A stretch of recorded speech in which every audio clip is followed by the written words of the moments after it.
Olá a todos, bem-vindo à nossa aula de redes de computadores. O assunto de hoje é uma introdução sobre a camada física. Bom, então nós já vimos uma introdução sobre rede de computadores, os principais elementos.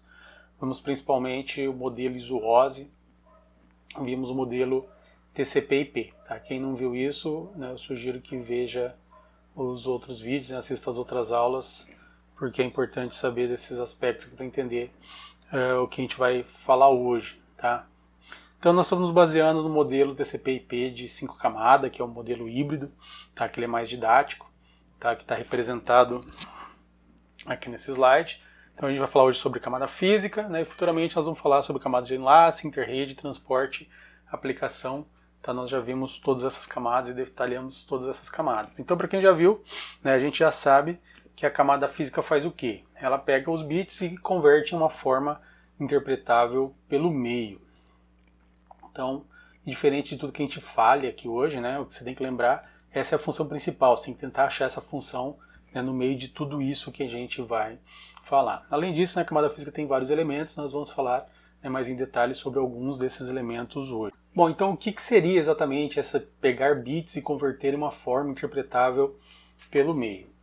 Bom, já vimos, né, que para transmitir alguma coisa na rede, né, a gente começa com o envio da informação para a camada de aplicação. Então imagine que eu quero transmitir um olá pela rede. Estou lá no WhatsApp, em algum programa aí de conversa, de chat online, e eu quero mandar um olá pela rede, um olá para um amigo meu ali.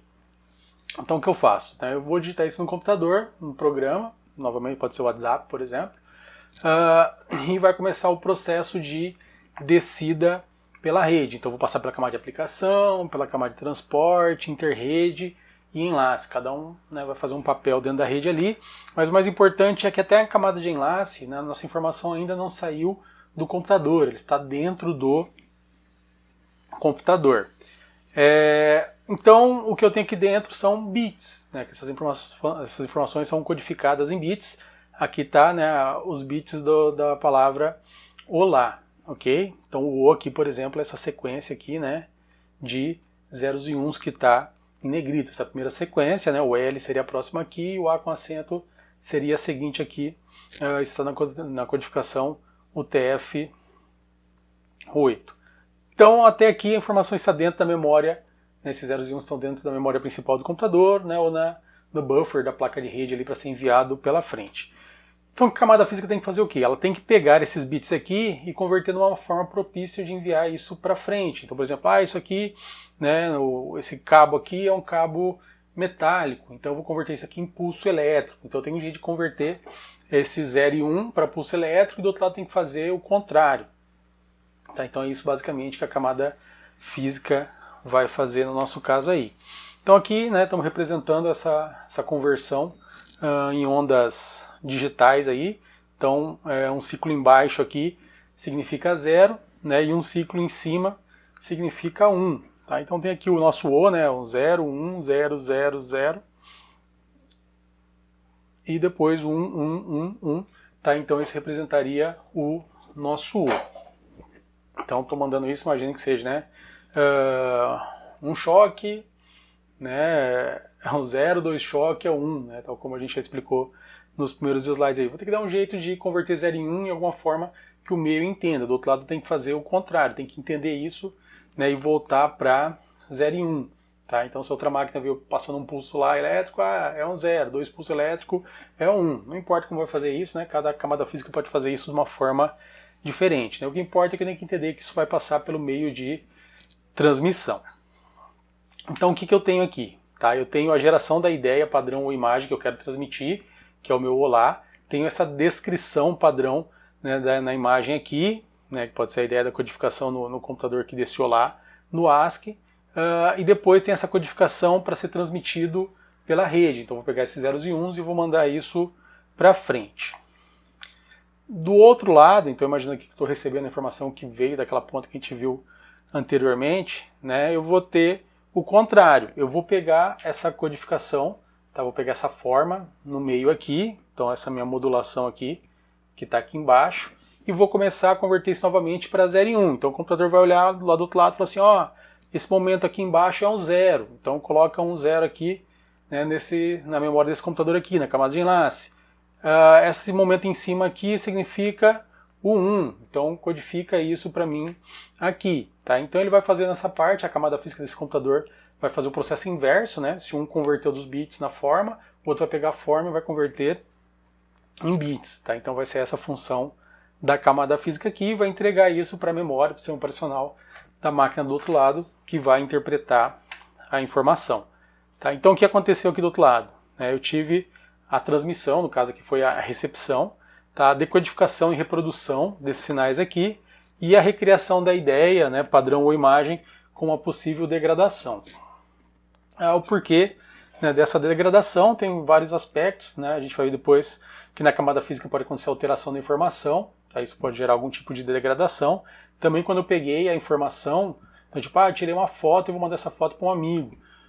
Eu tirei essa foto de um ambiente, a foto por si só quando ela foi digitalizada ela pode ter perdido já algumas informações, uma sombra, uma cor, tá, que a foto não registrou, isso pode criar, né, algum tipo de degradação também. Aí até a interpretação, né, do usuário do outro lado, então eu mandei, né, uma frase querendo dizer uma coisa e o cara entendeu outra, né, isso pode ser considerado também nessa ideia de transmissão, tá, que eu vou ter esses pontos de degradação da minha informação. Bom, então, né, dito o que a camada física faz, de novo, né, nós vamos ver agora os dois maiores problemas da camada física, né, que é o ruído e a atenuação. Tá? Basicamente, todo meio da camada física sofre com algum tipo de ruído ou atenuação. Vamos falar primeiro de ruído. Tá? O que seria o dito ruído? Bom, então, tenho lá meus bits, né, e vou converter numa forma interpretável pelo meio novamente. Então, são essas ondas aqui que estão representando aqueles bits ali em cima, a informação que está passando pelo cabo. Tá? Então, esse cabo geralmente, né, ele tem uma certa distância, né, ele pode ter uns metros ou quilômetros, dependendo, né, o meio de transmissão, até que ele chegue do outro lado, né, e o outro lado consiga ler esses zeros e uns e voltar, né, a forma ao zeros e uns. Toda a vida, o que pode acontecer? No meio do caminho, eu posso ter alguma fonte que pode causar interferência. Então vamos supor que esse aqui é um cabo metálico, pode ser, por exemplo, um par trançado ou um cabo coaxial, e numa ponta desse cabo aí, tá, quem passou esse cabo passou do lado de uma rede elétrica, então tem uns cabos elétricos ali, né, com alta voltagem ali, que o campo elétrico desse cabo elétrico acaba afetando, né, o campo elétrico das informações que estão passando pelo cabo. Tá? Ou seja, minha informação está vindo lá bonitinha, né, na forma de onda aqui que representa os zeros e uns, e quando passa perto dessa fonte de energia aqui, tá, ele altera esses zeros e uns dentro do cabo. E o que acontece? Isso causa erro um erro da informação. Então a máquina do outro lado não consegue entender a informação. Tá? Esse é o maior problema da camada física. Então a gente vai ver alguns meios de transmissão da camada física, você sempre tem que notar tipo, como é que esse meio lida com ruído, como é que ele se protege do ruído, né? Como é que ele tenta minimizar o problema do ruído. Tá? Então o maior problema da camada física com certeza é ruído. O outro problema, né, seria a atenuação. Tá? O que seria atenuação? Quando eu vou mandar uma informação, então eu vou mandar essa informação e vou representar ela de alguma forma. Geralmente ela tem uma certa potência quando eu crio essa informação. Então, tipo, é uma frequência. Então, inicialmente ela tem uma potência. Essa informação, por exemplo, vai passar por um cabo metálico. Esse cabo tem uma certa resistência e essa resistência do cabo ele acaba consumindo essa potência, ou seja, a energia vai passando pelo cabo e, né, alguma coisa dessa energia vai acabando se perdendo ali no meio do caminho. Isso faz com que ela comece com um tamanho X, uma onda de tamanho X aqui, e essa onda vai, né, conforme vai percorrendo, por exemplo, o cabo, ela vai diminuindo até chegar ao ponto, né, dessa informação não ser mais compreensível. Tá? Então, o meu momento em cima que representava um 1, agora eu não consigo mais enxergar ele. Tá? Então, ele se perdeu.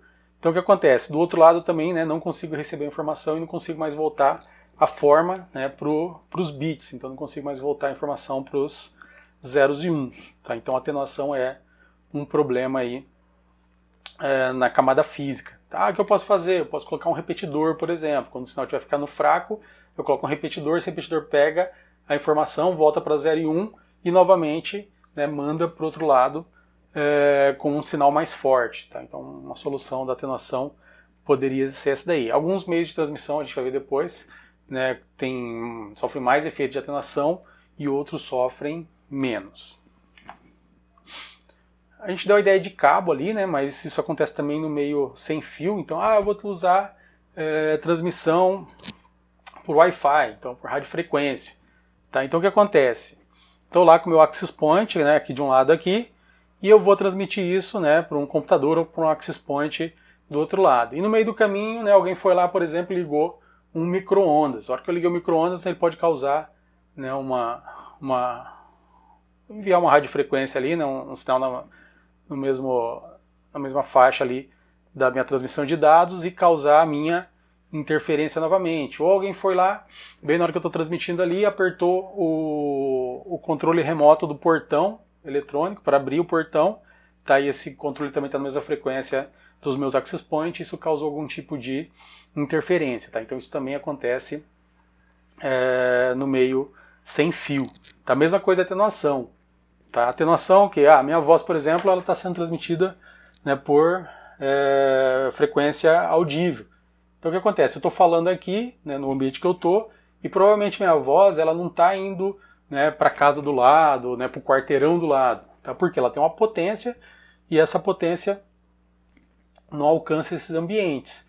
Tá? Então mesma coisa do access point, ele está transmitindo, isso geralmente fica restrito, né, a 2, 3 cômodos, né, uma casa, mas provavelmente o meu sinal aqui não está alcançando, né, 2, 3 quarteirões para lá. Tá? Isso tem relação com a atenuação. Ok? Então no meio sem fio também tem esse problema. É claro que eu poderia amplificar isso, tipo assim, vou colocar aqui uma caixa de som e vou, né, falar aqui nessa caixa de som, no microfone, e isso agora vai chegar a 2, 3 quarteirões para lá. Então, né, tenho métodos aí para tratar isso daí. Então, né, boa parte do esforço da camada física é para proteção, né, para amenizar ruídos e atenuação. De novo, fique sempre atento quando a gente falar, né, dos meios aí de transmissão, né, como é que eles se protegem desses dois problemas aí, principalmente quanto a ruído. Bom, então vamos falar de alguns aspectos agora, né, a mais aí da camada física. Então a gente está fazendo uma introdução, então, né, algumas coisas que a gente tem que saber aí. Bom, então um dos primeiros pontos aí, né, para a gente tratar seria a informação analógica versus informação digital. Então a primeira coisa a gente tem que caracterizar o que é informação analógica e o que é informação digital. A informação analógica é uma informação que ela pode assumir qualquer valor. Tá? Exemplo, a voz. Estou falando aqui, né, minha voz ela pode, né, ir lá em cima, ir lá embaixo, ela pode alterar, pode dar uma tosse aqui, tá, e ela vai assumir esses diversos valores. Então, né, o pessoal costuma definir que a informação analógica ela vai do menos infinito ao mais infinito. Tá? Ela pode assumir qualquer valor nesse intervalo aí. Tá? A informação digital, né, como o nome diz, né, digital. Então, né, de 2, então ela tem 2 dígitos, ela tem apenas 2 representações, verdadeiro e falso, né, ligado e desligado, 0 e 1, tá, alguma coisa assim. Então eu restringo o meu espaço, não é mais infinito, tá, aí só assumo 2 valores. Então, tipo assim, o meu 0 eu vou representar nesse momento, né, dessa onda, né, aqui embaixo aqui. O 1 eu vou representar um tempo dessa informação aqui em cima, na linha pontilhada verde, né, o 1 é o verde, e o 0 aqui é esse momento no laranja, pode ser mais 5 volts, menos 5 volts, né, tem várias representações aí. Tá, então isso é analógico e digital. Bom, daí eu tenho que saber as vantagens e desvantagens de cada método aí. A grande vantagem da informação analógica é que ela pode assumir qualquer valor. Então é uma informação muito mais próxima do real. Nosso mundo ele é analógico. Apesar de alguns slogans aí dizer que a gente vive na era digital, então nosso mundo é analógico, então minha voz é analógica, né, a luz analógica, tá, basicamente tudo aqui é analógico. Então eu tenho que pegar coisas analógicas e converter para o digital.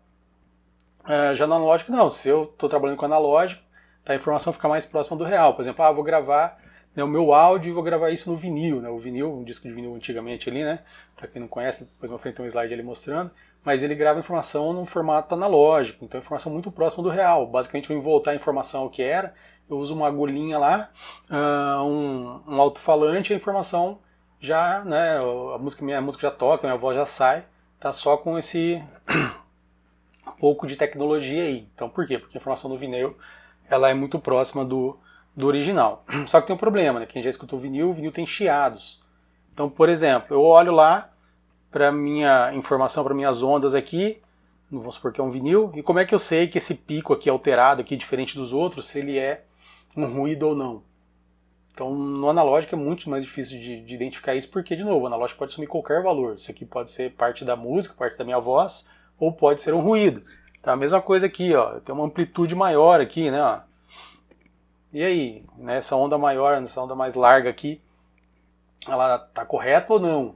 Tá? Então no analógico fica bem complicado de identificar isso daí. Então a vantagem do analógico, pode representar qualquer informação, é mais próxima da informação original, porque o mundo em si ele é analógico, e a desvantagem é difícil detecção, né? E quanto mais, né, correção de erros, é bem complicado corrigir erros aqui. Então aqui tem um exemplo aqui de um áudio. Tá? Então eu tenho ali, por exemplo, tem ondas arredondadas aqui, né, no início aqui, e aqui no final eu tenho, né, uns picos mais íngremes aqui, né, mais agudos aqui. E como é que eu sei se isso aqui é um ruído ou não? Né? Como é que eu sei, né, se esse início aqui é um ruído? Tipo, não tem como saber, porque, de novo, a informação ela pode assumir esse valor, então não tem como identificar isso. Tá? Isso então é um grande problema no meio analógico. No digital. O digital, ao contrário do analógico, é muito fácil detectar erros. Porque o que não for, né, o que eu considero 0 e 1, tá errado. Então, tipo assim, eu considero 1, né, só o que vem até aqui na minha linha pontilhada verde, de cima. Se passou disso daí, eu já sei que tá errado. Então, é muito fácil detectar erros. Inclusive, né, é fácil tentar criar mecanismos de correção de erros. Tipo, o que tiver para cima aqui, eu vou considerar que é 1. O que tiver muito para baixo, eu vou considerar que é 0. Não que esteja certo, mas é uma forma de tentar corrigir o erro, ok? Então tem métodos mais eficazes aí. Então essa é a grande vantagem do digital.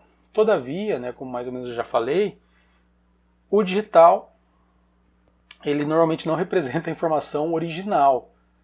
Então tipo, gravei um áudio. Tá, o áudio em si é analógico, então eu tenho que fazer uma conversão para o digital. Dependendo de como eu fizer essa conversão, eu vou ter perca de dados. Então, tipo, originalmente tinha uma frequência lá muito baixa que eu desprezei para economizar espaço, tá? Então eu acabei perdendo essa informação. Outra coisa, no digital tem que ter algum tipo de processamento, como tem que converter de analógico para digital, digital analógico. Você pega minha voz, por exemplo, que está num CD digital, por exemplo, e voltar para o analógico, tem que ter algum tipo de processador. Então a tecnologia para isso ela é mais complexa. Tá? Então essa é a desvantagem do digital. Então a vantagem, faz detecção de erros, desvantagem, precisa de mais processamento, pois o dado, né, não representa a informação original, precisa de algum tipo de conversão. Aí vem nosso amigo aqui, né, e pergunta, né, redes de computadores transmitem analógico ou digital? A informação, né, dos computadores, elas são digitais. Então, como a gente já viu, né, anteriormente nos primeiros slides ali, eu estou pegando 0 e 1 e convertendo uma forma interpretável pelo meio. Só que essa forma normalmente ela é analógica. Então o que eu tenho é a representação da informação digital em um meio analógico. Tá? Então é isso que normalmente é feito. E aí até, né, surge, né, uma palavrinha chamada modem que representa justamente isso daí. Modem, né, modulador e demodulador. Eu vou pegar a informação do digital e vou modular ela para o analógico. E vou transmitir lá pelo meu cabo de rede, por exemplo. Do outro lado, vou fazer o contrário. Vou pegar a informação que está no analógico e vou voltar para o digital. Então, basicamente, isso, né, isso que é feito em redes de computadores. Tá? Aqui, né, tem a eterna discussão, né, o que é melhor, o vinil ou o CD. Não faz muito parte da aula, né, mas só para a gente lembrar. Então, o vinil é representado por esse bolachão aqui. Tá? E aqui está a informação analógica, né, o áudio analógico, uma música analógica. Como eu disse, ele é muito próximo já da informação original. Então, basicamente, coloca na vitrolinha ali, tá, que tem uma agulha, um alto-falante ali, e a informação já volta ao que era antes, eu consigo ouvir. Aí tem gente que fala assim, ele é melhor porque quando foi gravado dá para ouvir todas as frequências da voz, então ele é melhor. Só que, de novo, se ele estiver sujo, se ele estiver riscado, o aparelho vai reproduzir e ele não vai saber se isso é chiado ou se é música. Tá? Já no CD não, no CD ele foi gravado, o CD sabe que se o dado está corrompido ou não, então tipo, essa parte da música está com problema. Tá? Então o que ele vai fazer? Ele vai reproduzir um silêncio, vai reproduzir um chiado. Se ele reproduzir chiado é que ele está tentando dizer para você via áudio que tem alguma coisa errada ali no CD. Ou ele pode ejetar o CD. Fala, não vou ler esse CD aqui porque eu não consigo ler todos os dados, então não vou ler nada. Tá? Então tem várias abordagens. Tá? Mas de novo, então se tudo tiver ok com o CD, eu vou conseguir reproduzir a informação limpa, sem chiado, porque o CD sabe o que é chiado e o que não é. Só que eu tenho esse problema, tá, da informação não estar talvez tão original quando foi gravado, quando lá no estúdio lá tinha um som lá que o pessoal resolveu arrancar, uma frequência que o pessoal resolveu arrancar para economizar espaço no CD. Tá? Então tem essa eterna discussão entre vinil e CD, tá? Mais ou menos o que a gente está falando aí de analógico e digital. Bom, vamos falar agora de alguns tipos de transmissão. Tá? Então basicamente eu tenho 3 tipos, a gente vai dar uma olhada aqui. Tá, o primeiro tipo que a gente vai falar é o simplex. O simplex é uma transmissão unidirecional, ou seja, ele só acontece de um lado. Então eu tenho aqui um elemento A e um outro elemento B. A ideia é que no simplex o A só transmita e o B só receba. Então o A é o transmissor, o B é o receptor e isso nunca muda. Ok? Como é que isso acontece? Que tipo de equipamento faz isso? Tá, a transmissão de TV comum, TV com sinal aberto, ela acontece dessa forma aí. Tá? Então minha antena, a transmissora da TV, ela vai só transmitir e meu aparelho de TV ele só recebe. Tá? Isso não muda. Meu aparelho de TV, via sinal aberto ali, ele não vai mandar nada de volta para a antena. Okay? Outro exemplo aqui seria o exemplo da rádio FM do carro. Tá? Então eu tenho lá a transmissão do sinal do FM para o meu carro, da música lá, do programa que eu estou ouvindo de rádio lá, e o meu carro recebe aquele sinal. Nunca acontece do aparelho de rádio do meu carro transmitir algo para a emissora de rádio. Tá? Então esse é um exemplo de simplex. Outro método que eu tenho seria o Ralph duplex, que é chamado de bidirecional falso. No Ralph duplex, o elemento A ele pode tanto transmitir quanto receber, e o outro elemento também pode receber e transmitir, só que ele pode fazer uma coisa só de cada vez, ou seja, ou ele está transmitindo ou ele está recebendo, ele não pode transmitir e receber simultaneamente. Um exemplo de equipamento que faz isso seria o radioamador, o walk-talk aqui, por exemplo. Então o que eu faço? Eu coloco 2 rádios lá na mesma frequência para trocar informação. Aí eu posso ir falando e o outro lado escutando. Quando eu terminar de falar, o outro lado pode transmitir também, ok? Se os dois apertarem o botãozinho aqui, o PTT, o Push to Talk, ao mesmo tempo, vai haver um cancelamento, uma colisão ali, um barramento, isso aqui, tá? E os dois vão ocupar a frequência e ninguém vai conseguir transmitir nada. Então isso dá uma ideia de Ralph duplex, tá? Eu posso tanto enviar quanto receber, mas não dá para fazer os dois ao mesmo tempo.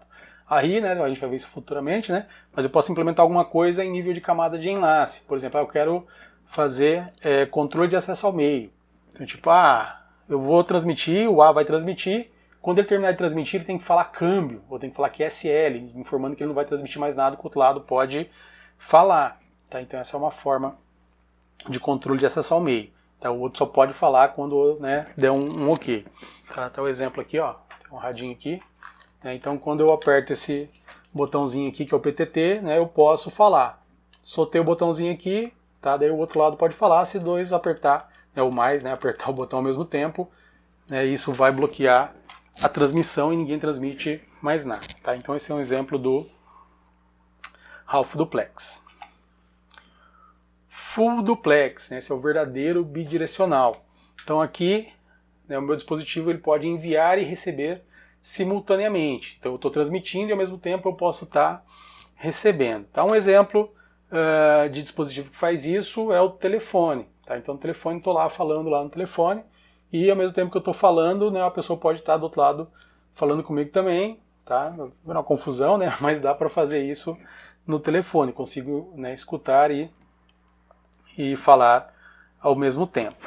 Eu tenho que notar que quando eu estou falando, né, de simplex, half duplex ou full duplex, eu posso estar falando do dispositivo, tá? Eu posso estar falando do meio de comunicação, tá? Então eu tenho que notar o que eu estou falando. É do cabo, o cabo é full duplex, é o aparelho é full duplex, o que é, né? E outra coisa, né, que eu posso perceber é que para mim criar um full duplex, eu posso usar, por exemplo, um dispositivo simplex. Tá? Então tem aqui o dispositivo simplex, onde o A é o transmissor e o B é o receptor. Como é que eu faço isso aqui virar full duplex? Fácil. Eu vou criar aqui, né, o dispositivo B2, que aqui nele tem um transmissor, um TX. E vou colocar aqui da mesma forma, né, um A2, que ele é um receptor. E agora eu vou colocar um cabo agora aqui, né, fazendo o caminho inverso. Aí coloco tudo isso aqui dentro de uma caixinha.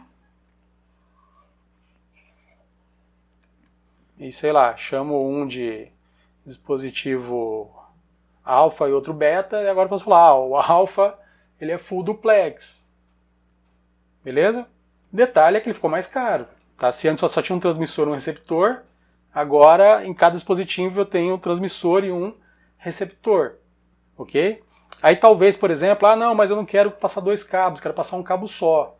Se o cabo for half duplex, por exemplo, eu vou ter que seguir o esquema daí de ou eu estou transmitindo ou eu estou recebendo, ou seja, fica um pouquinho mais barato, porque daí o meio de transmissão não é full duplex. O aparelho em si tem capacidade full duplex, mas o meio de transmissão não, então acaba adotando uma abordagem half duplex. Tá? Então dá para fazer esse tipo de esquema aqui. Então tem que perceber bastante, né, o que eu estou falando ali, se é o dispositivo, se é o meio de transmissão. Tá? Então geralmente vocês vão pegar textos aí, notem do que o pessoal está falando que é half duplex, full duplex ou não. Bom, aí vem nosso amigo aqui, né, e pergunta, mas qual que é o tipo de transmissão que é utilizado hoje em rede de computadores? Simplex? Acho que não, né? Half duplex? Será? Full duplex, certeza, né? Hoje em dia as redes de computadores são modernas, então elas são full duplex. Então é assim, no início da computação, muita coisa era half duplex, então hub half duplex, switch half duplex, e com a evolução do hardware, tudo foi se tornando full duplex. Então dava a impressão que agora tudo vai virar full duplex. Aí voltou, né, a virar half duplex porque surgiram os access points. Os access points usavam muita ideia do half duplex. Então eu estou transmitindo uma dada frequência, ou eu estou transmitindo ou eu estou recebendo, a ideia de barramento. Então grande parte aí voltou, né, e hoje a gente vê, né, uma movimentação para até esses meios sem fio começar a usar full duplex e se tornarem cada vez mais rápidos. Então, a resposta para isso, né, a computação tem parte, né, que é half duplex e tem muita tendência de ir para o full duplex. Então, basicamente, esse é o cenário hoje em dia. Bom, outra questão, né, que tem que ser tratada aí quando se fala de rede de computadores é a transmissão serial versus transmissão paralela. O que seria transmissão serial? Uma transmissão que acontece em série. transmito um por um. Então eu tenho aqui, né, um conjunto de bits aqui que eu quero enviar da máquina A para a máquina B e só tenho, né, vamos pegar a ideia de cabo aqui, de fio, só tenho um fiozinho para fazer isso daí.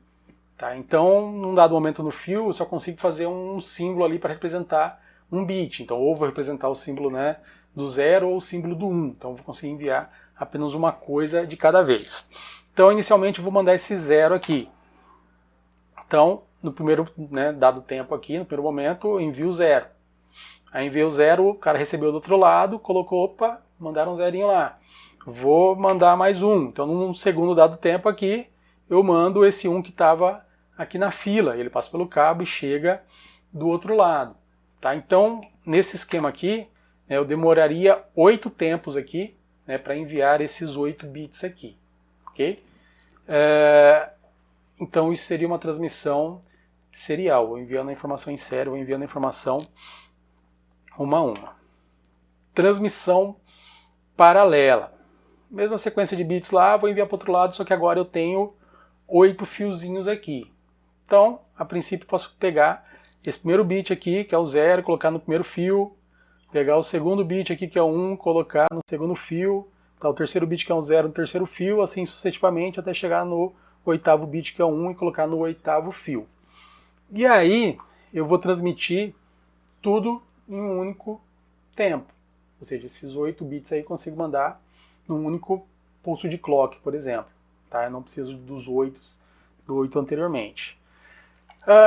Então volta nosso amigo aqui e fala, então já sei, né? Rede de computadores usa transmissão paralela porque ele é muito melhor, muito mais rápida, tá? Então eu vou usar transmissão paralela. Não é bem assim, tá? Tem alguns probleminhas. A transmissão paralela, tá? Ela é cara e complexa. Cara dá pra ver porque antes eu usava um fio, agora eu uso 8, então isso já se tornou mais caro. Fora isso, quando eu transmito alguma coisa num fio, por exemplo, ele cria um campo eletromagnético. E o que acontece? Como eu tenho, né, transmissão paralela, muito fiozinho do lado do outro, pode acontecer da informação correndo num fio afetar a informação do outro. Então, aqui era um 0, virou 1, ou o contrário. Tá? Então, o campo eletromagnético de um fio afetou o outro e mudou a informação. Então, recebeu a informação errada do outro lado. O que acontece? Com isso daí, eu acabo tendo muita retransmissão. E o que era bom, tá? O bom da transmissão paralela já não é tão bom assim, tá? Porque eu vou ter retransmissões. Além disso, né, o tempo de envio de um fiozinho, né, pode ser diferente do outro, então tem que criar um mecanismo de sincronismo. E de novo eu começo já a perder muito tempo aí. Moral da história é que toda transmissão de mais longa distância, ela acontece de forma serial. Então, se eu for dar uma resposta, no geral, a rede de computadores faz transmissão serial. Tá? Isso é tão verdade que, por exemplo, um cabo famoso antigamente paralelo era o cabo da impressora, tá? Que era o cabo paralelo. E mesmo hoje em dia, né, esse cabo não é mais paralelo, ele foi substituído por um USB, né, Universal Serial Bus, ou seja, um cabo serial. Tá? Mesmo dentro do computador, né, que é uma distância bem menor ali, eu tenho um HD que hoje em dia é ligado por um SATA, tá, que é um serial ATA. Então, eu posso ver que o cabo serial, por ser mais simples, ele se tornou muito mais veloz e é muito mais atrativo hoje em dia do que um cabo paralelo. Tá? Então, no geral, redes de computadores utilizam transmissão paralela. Por isso até, né, que a medida em rede de computadores, né, não é dada em mbps, né, megabytes por segundo, tá? E sim é dado mbps, com B minúsculo, né, em megabits por segundo, porque eu meço bit a bit. Tá? Então é um detalhe que eu tenho que tomar cuidado aí. Tá? Então não é bem maiúsculo. Eu posso até usar, mas seria uma amostragem, geralmente de rede, né, mas a medida tradicional de redes aí é dado em bits por segundo, justamente por essa questão de ser transmissão serial. Então, nosso amigo, né, tá dando aqui a ideia que ele entendeu que hoje os seriais são mais velozes do que os cabos paralelos, então por isso que é usado mais serial do que paralelo. Bom, daí na camada física a gente tem os meios de transmissão, e basicamente são divididos em dois grupos, tá, que são os meios guiados, são os meios com fio, e os meios não guiados, que são os meios sem fio. Tá? Então, nas próximas aulas vamos falar, né, dos cabos, cabo coaxial, par trançado, fibra óptica e dos meios sem fio também. Tá? Então eu tenho radiofrequência, infravermelho, laser, tá? Isso a gente vê nas próximas aulas. Então, conclusão, né? A camada física é responsável por pegar os bits e converter numa forma interpretável pelo meio. Tá? A gente viu que o maior problema da camada física é o ruído e a atenuação, principalmente o ruído, basicamente tudo, né, principalmente no meio metálico, né, acaba causando interferência eletromagnética, a transmissão via sem fio também, então eu tenho que tentar me proteger ali. Então eu tenho que notar nas aulas, né, como é que acontece essa proteção contra ruído, para eu, por exemplo, eu fui contratado lá para uma empresa para passar, né, a rede da empresa. Eu vou olhar, essa empresa é um comércio, né, um escritório. Então é um ambiente sem muito ruído, não tem equipamentos pesados ali, elétrico, por exemplo.